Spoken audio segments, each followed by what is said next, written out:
خب این که خاموش کننده است. این CO2 اون فوم آبیه، یعنی کف میده، اونم CO2، اینم پودریه. دیگه برای آتیش‌های مختلفه، برای برق استفاده میشه بیشتر چون CO2 که اینو باز گذاشت.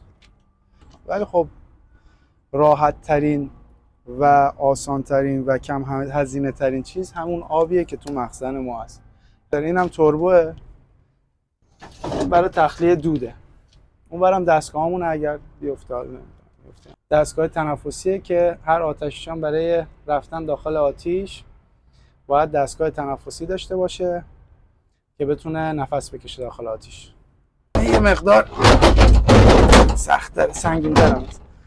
کلی وسیله از تو ماشین اگه بخوام دونه دونه توضیح بدم کلی وقت میگیره، ولی کلا آتش‌نشانی برای چندین تا چیز میره.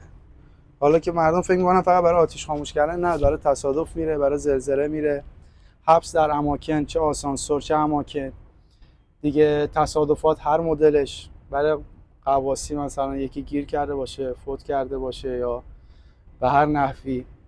مثلا همین چند وقت پیش بچه‌ها رفته بودن تو گوبان، یکی داخل گل گیر کرده بود دیگه، رفتن حالا درش آوردن دیگه. زلزله، هر چیزی که حادثه درونش باشه به آتش‌نشانی رفت. هر که دو دستگیر میکنه، مثلا میری داخل بیمارستان اونجا نمیتونه کاری برات بکنه، میفرستاد آتش‌نشانی حلقه رو از تو دست در میاره. یه سری چیزا هست که اگه بخوام بگم مثلا توی 20 دقیقه و 10 دقیقه و این چیزا نمیکنه، باید خیلی نفس بازیه ایمنی در منزل. اصل این ماشین برای اطفاء حریقه، یعنی برای خاموش کردن آتیش. اون یکی ماشین نه، یه ماشینای مخصوص داریم که ماشین امداد، مختص امداد، یعنی کارهای امداد و نجات فقط انجام میده.